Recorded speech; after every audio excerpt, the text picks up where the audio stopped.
Hello again. We're back-to-back author chats, and you're probably wondering how I have this energy to do so many author chats. It's because each author has such an amazing story to tell. I never get tired of hearing them. I never get tired of turning the spotlight and letting them just speak from the heart about, what it took, the courage it took to write their memoirs in this very special collaboration book, The Stories of Us. So with me today, we have Warren Atteberry. So not to be outdone by all these women writers, we have Warren along with my brother rounding out our group. And such a pleasure to hear from a different perspective of growing up and coming into his own identity, coming to know his own masculinity. And so if you're tuning in, we've got Warren Atteberry today.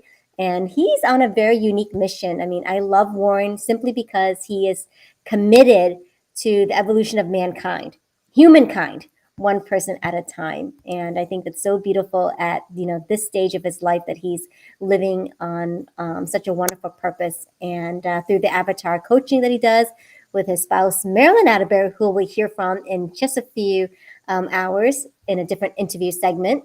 And they are just a dynamic duo and really just living life the way it's meant to be.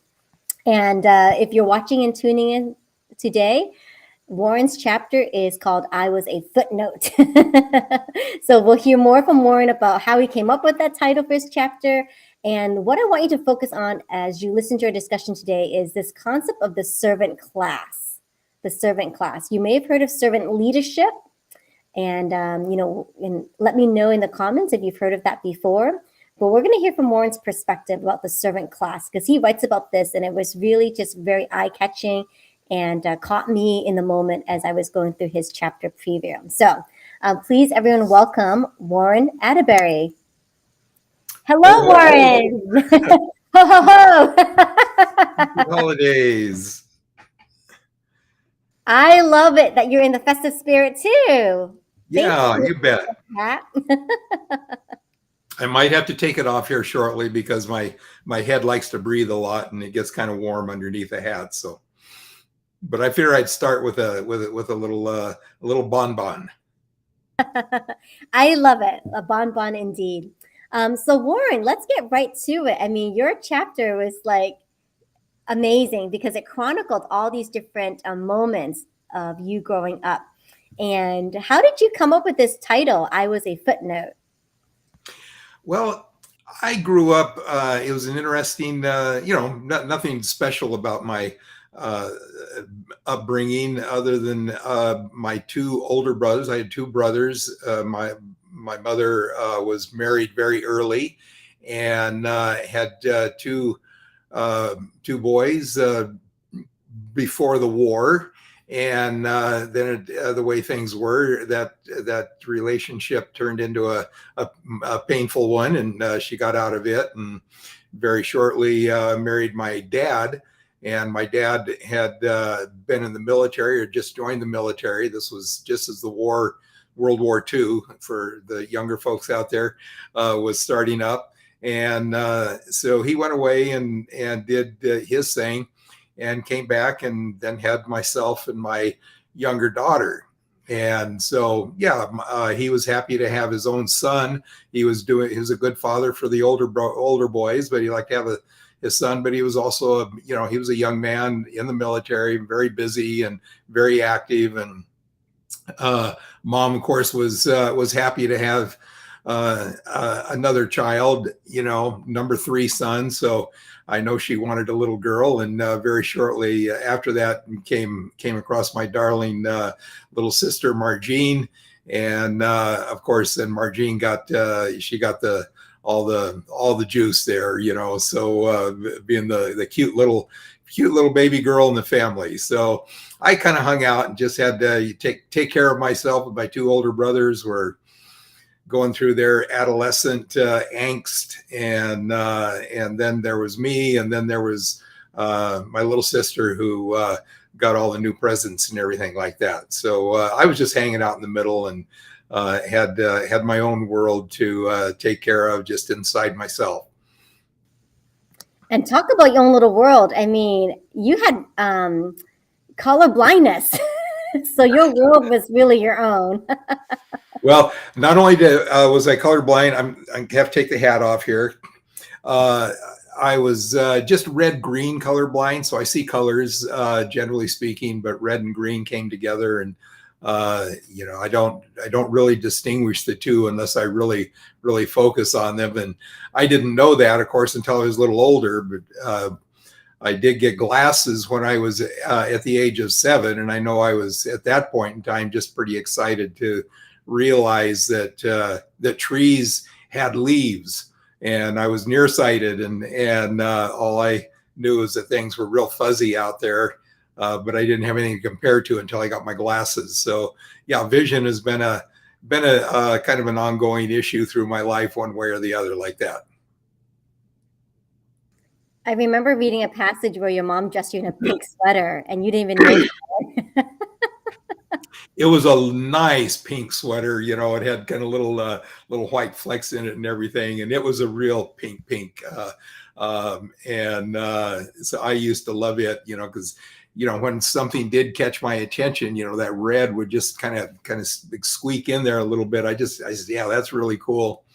And I was a little pudgy as a boy. I'm also a little pudgy as an older man now, but as a young boy wandering around the neighborhood in my little pink sweater, I kind of got the attention of one of the neighborhood ladies anyway, and she mentioned to my mom, she says, "Oh, Warren is just so cute walking around with his pink sweater and everything like that." And I didn't find out about that for a few years, but I did notice that at one point in time, all of a sudden my sweater just disappeared, and I got a new jacket kind of for no reason. So I guess Mom was looking out for me in my younger years there.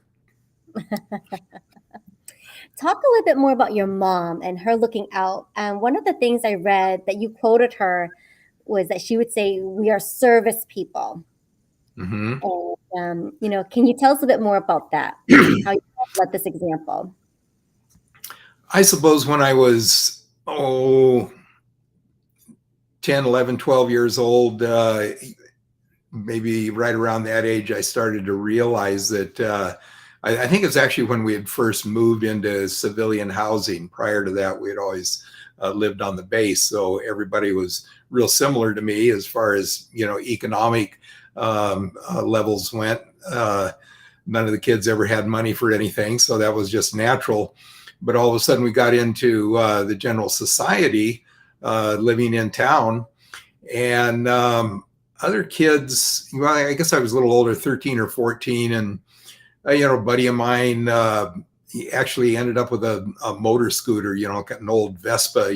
They didn't have Vespas back then, but it was an old motor scooter like that. And I said, how does somebody get like that? And other kids just, they seem to, have stuff that I didn't have. They're nicer bikes and everything along that line.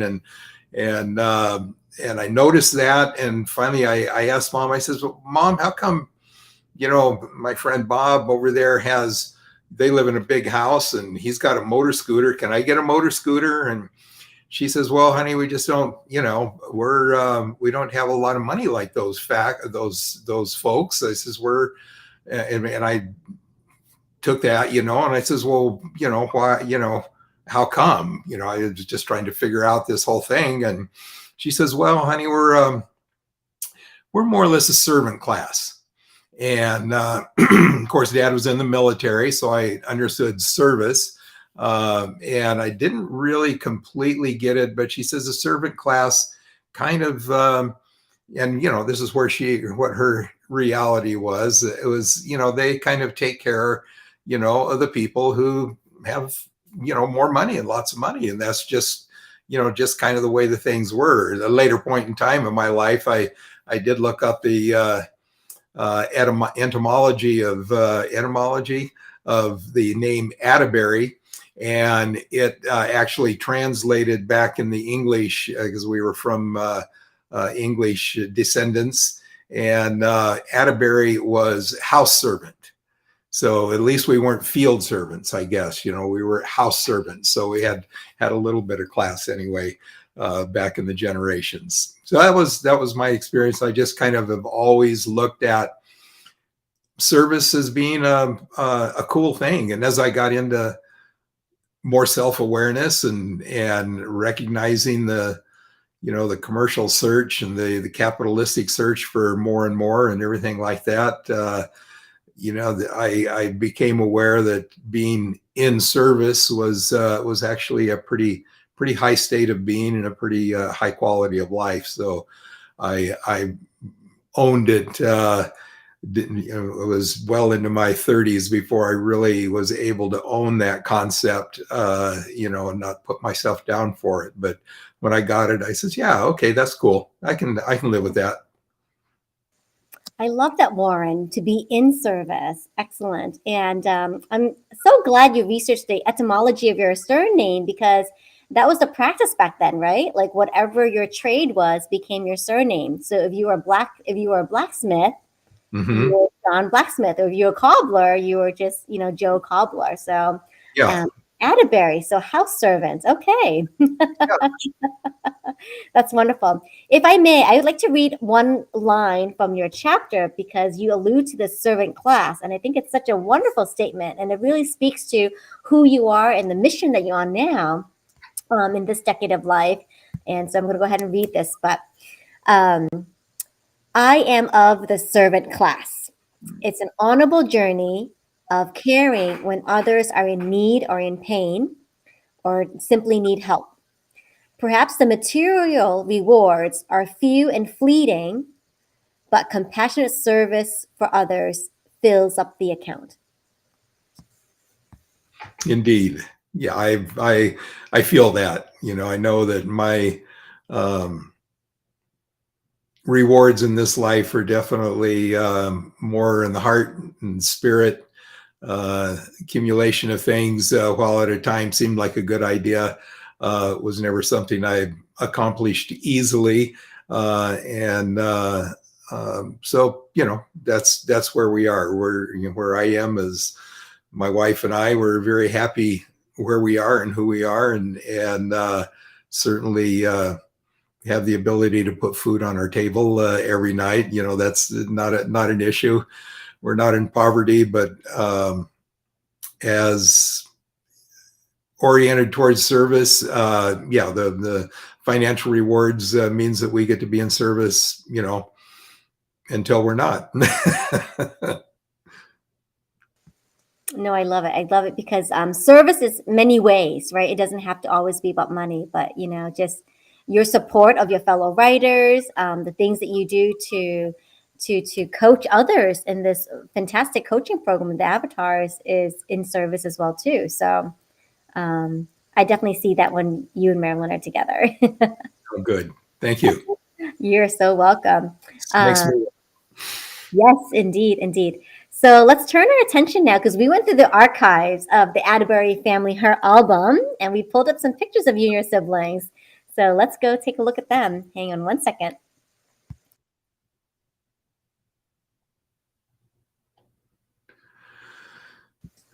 I love these photos so much. They're black and white, which is so cool because you don't see black and white photos anymore. They didn't have color back in those days. I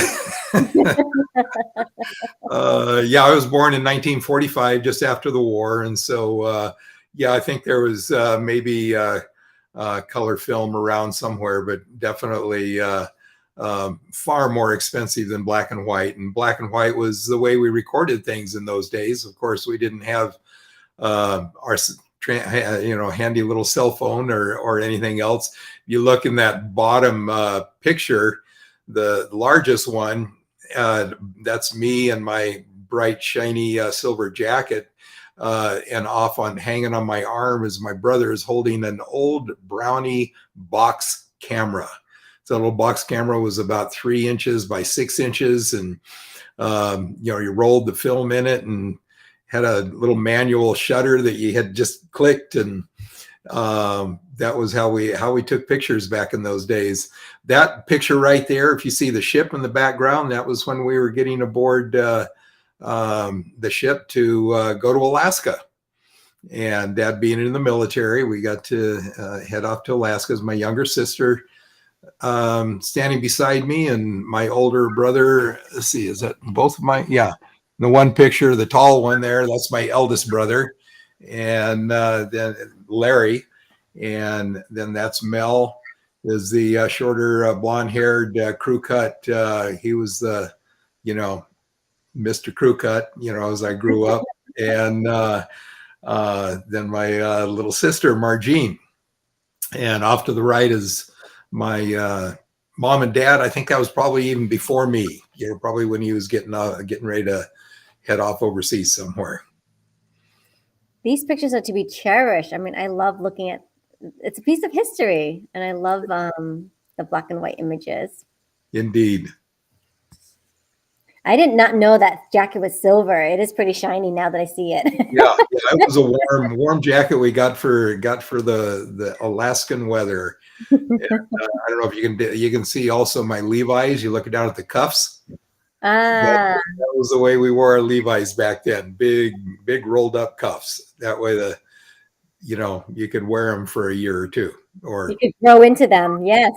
Grow into Okay. See, little tidbits like that we would never have guessed. Okay, that was the reason. There was a practicality to everything back then. Absolutely. And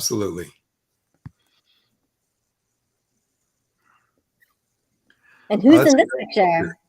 Yeah, that was living in Sacramento. You look over at the side of the background there. That was the field, and we had our new home right there. That was our first adventure into civilian life, almost our first adventure into civilian life, and all tract houses built in North Sacramento. And of course, all of that is all built up right now. You wouldn't recognize it any way, shape, or form. I've driven by a couple of times and barely can recognize it. But yeah, we had moved in there. That's me on the left, and my two older brothers on the right, and our pug is Duke. And haven't been able to figure out who the other dog is. I think it belongs to my uncle. My uncle is up in the with the stripe shirt holding a little baby.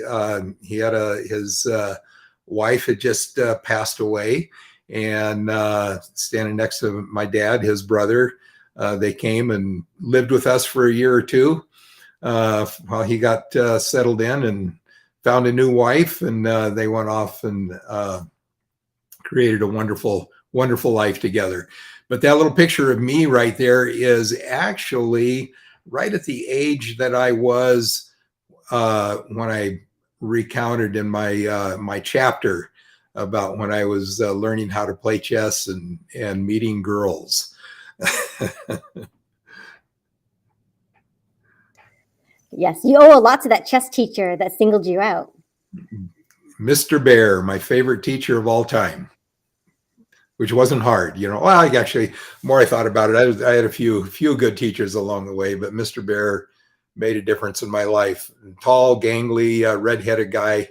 And as I'd shared earlier, I was kind of an inward type of person, into myself and not outward at all. And being in the military, we moved literally every 14 to 18 months. And so I didn't know kids. I didn't, if I had a friend, it was for a school year or part of a school year.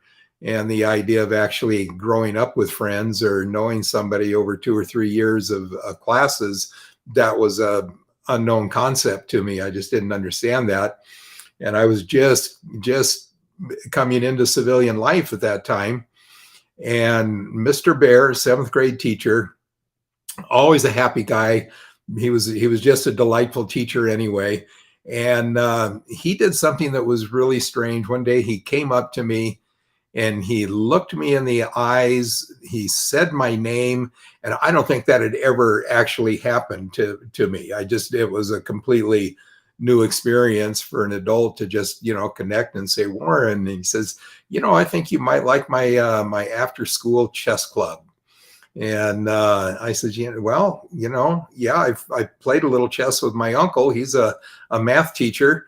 And so I know how to play. And he says, great, well, come on in. And so I joined the chess club, and actually was a pretty good chess player, and started meeting these other people that were my age, and turned out what they were was girls.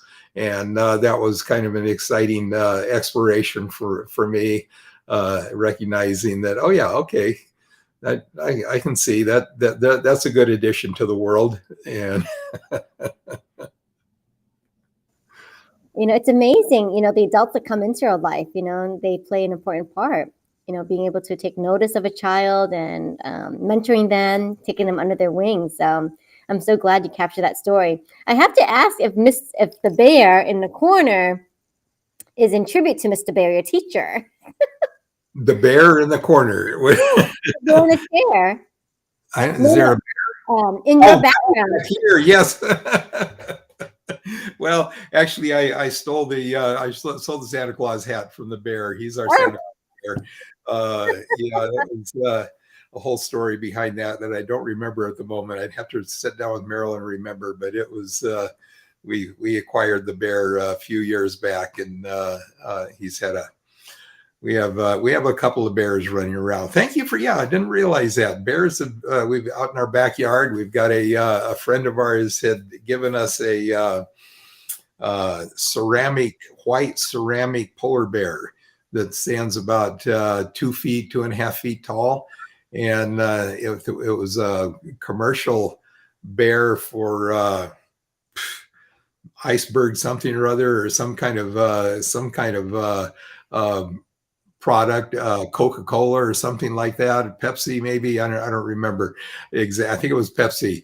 But anyway, he sits out in the back, and he's out covered with snow right now in our backyard here in Sparks, and that bear has been with us for a long time. So I love bears. Yeah, Mr. Bear. He taught me how to write too.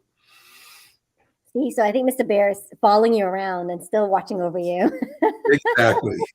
Exactly. Yeah. Thanks. I'll remember that. And who's this dapper man in the hat? Well, that's the guy I take after. That's my dad. That was when he was skinny and off in Hawaii, I believe, probably. Very young man, and just thought it would be cool to take a picture smoking a cigarette. That was actually probably before World War II and had actually started, maybe getting more wound up at that time. But yep, that's Dad. And then over at the right, there's me and Sister Margene again, enjoying our youth there together. And up above is my Uncle Joy and my dad. They look like they're, maybe praying for dinner here or something like that, but actually they're carving open fish. We were up at Rock Creek here in the up above Bishop in the Sierras, and we go there camping. I'm just realizing that was our old 55 Ford pickup truck in the back. That was what I learned to drive in. That was a good old truck. This was summer before my junior year, and that was just when I was starting to think, maybe I'm cooler than I ever thought I was. Had a neat hat, and was starting to flesh out a little bit, and was running track, and that was those were good times we had. Every summer, Dad being in the military still at that time, he would get a month-long furlough, and so we would take 2 to 3 weeks and head up to Rock Creek Campground and fish away for 3 weeks and just have a great time living out in the woods. That was really the only time that I got to know my dad was on those camping trips, as a young man.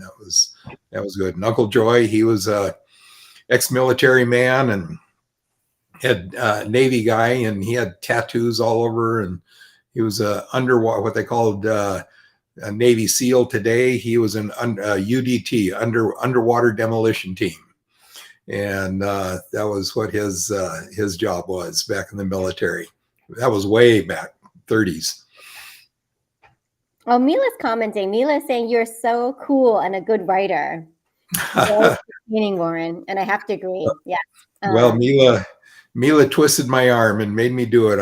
I joined up in this writing program just to get the old tech information to help my wife Marilyn in her writing endeavors. And I just started out, and first thing I said was, I'm not going to write anything. I'm just going to, I'm just here to learn the tech. So don't try to get me all. Well, that lasted about halfway through the program there, and she finally got a commitment to me. And so I sat down and put pen to paper, and away we went.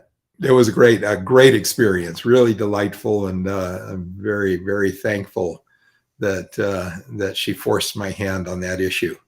Plus I'm getting the tech information. So no, I think your story is so provides a different perspective, and so we love it. We love to have it included. I'm wondering though, in that pickup truck, did you ever pick up the girls? Going to just girls didn't really come into my life until I was in college. I was kind of I looked a lot and probably fantasized quite a bit, but never actually had it. I did have a date for the senior prom, but it was kind of a pity date on both of our parts, I think. But we just you had to go to the senior prom. But yeah, I wasn't just didn't have any confidence in myself or the confidence to actually strike up relationship. I got along with girls, but just wasn't able to move across that line of saying, hey, let's go out. And I love this photo of your dad. I mean, it's so iconic. He looks like the Marble Man. Isn't that great? Yeah, that's a favorite picture I have of him. Yeah, he looks very cool, and you are too, right? Now that I've gotten to know you, you're a very cool man. Had a few years of super cool there. Excellent. So you said something about how you were forced your hand in writing, but what is the lesson that you got from all of this? Why was it important to kind of capture these stories? I suppose I would go around. I really had convinced myself that I had a pretty boring life, with not much going on, and writing and trying to figure out what to write about. Just like I had no shortage of ideas to begin writing about. So that was probably the main thing. Was it really enhanced my appreciation of myself, and I spent a whole lot of time doing that. That's the work that we're involved in, is moving through, assisting ourselves and others to move through belief systems, belief patterns, ways of thinking that have made our lives. We go through our lives and we learn how to live our lives, and the way that we need to be with people, the way we need to be, I don't know, with our money, with our responsibilities, how we relate to the world itself and politics or whatever. And that's one thing that my wife and I are stepping into. We're actually opening a new business at our advanced age, and we do our workshops with the Avatar course. And we've developed a new approach towards outreach, a new outreach approach called Boomers to Bloomers. And the idea is that by the time people are, late 50s, 60s, and they've gone through their life, they've established their ability to deal with life or not, wherever they are. And retirement's coming up, kids are moving out. Life is getting ready for a big change, and we just kind of generally sit down and don't give it a whole lot of thought. We just assume life is going to go on the way that it always has been. And we just want to offer the possibility that maybe we don't have to be exactly like we were for the last 60 years of our life, 50 years of our lives, and that maybe there's something of interest out there. And so encouraging people to start exploring what's going on in their own consciousness and why it is they do the things they do and how it is that they got to be where they are right now. And maybe they want to do something different or go somewhere else, or just basically appreciate life more, appreciate themselves more, which is what I really got out of this. Even after 40 years of working on self-appreciation, this took me to a whole new level. The writing, it really comes from the inside. You know, we're not our past. We're not our past. We're our present. You know, our past experiences are lessons that we have learned from, and we can use today to assist us to be, more present, more valuable to ourselves, more valuable to our extended families, and just generally, and to the planet. You know, the planet, our society, our world, going through huge changes right now. And younger person like yourself, I'm sure you've seen a few changes, but add another 35 years onto your adulthood or so, and you'll see there's we're going through some radical changes right now, and what worked for us 10 years ago, 20 years ago, may not be working for us so well in the coming 5 years, 10 years, 20 years. So the way we can handle the future, and be present in the future, is to really get a good handle on what our past was, and that our past is not who we are today. We can become more of who we would like to be, and maybe we don't even know what we would like to be. That's part of the exploration that we work with people on. I love that, Warren, so much. Wow, that was very encouraging just now to hear you say, like, your life is not boring, right? No one's life is boring, and it deserves to be told. And we are not made up of our past. We can take the lessons and adapt them for the future, but it's really learning how to live now in this present time, and flow, right? Flow with all the radical changes that are going through. And I love this new approach that you and Marilyn are doing for coaching the boomers to bloomers. Because there's a new wave, I feel, of a silver tsunami, they call it. Yeah. Wave of activity where, people in their 70s, 80s, 90s, they are just living life as full as ever. That's me and my wife. And you're powerful. Both of you are very powerful examples of that. And I know that you will impact many that, they can still reinvent themselves. Well, just like you are reinventing the business and reinventing this new approach to the avatar coaching. So It's remarkable. Why not? Why not indeed? Yes. Why not indeed? So we are at the end of our time, but thank you, Warren, so much for just your candid conversation with us and sharing these, fantastic family photos. So appreciate that. And all of you who are watching, we invite you to join us for our Zoom celebration. It's happening tomorrow, Wednesday, on December 21st, just in time for the winter solstice. We invite you to join us on our public Facebook group, Stories of Us Authors, and that's where you'll be able to participate in all the ongoing conversations. We're going to be gathering all the authors together, offering some amazing fun prizes, giveaways. We'll do a Wheel of Names, and the book will be live starting tomorrow. The book will be live on Amazon, and you can order your copy just in time for Christmas. It makes a great stocking stuffer. It fits right inside a stocking. And so we're giving a bunch of them out, that's for sure. Exactly. And so our launch is going to be at 5 p.m. Pacific, 8 p.m. Eastern. So mark your calendars and join us on the Facebook group.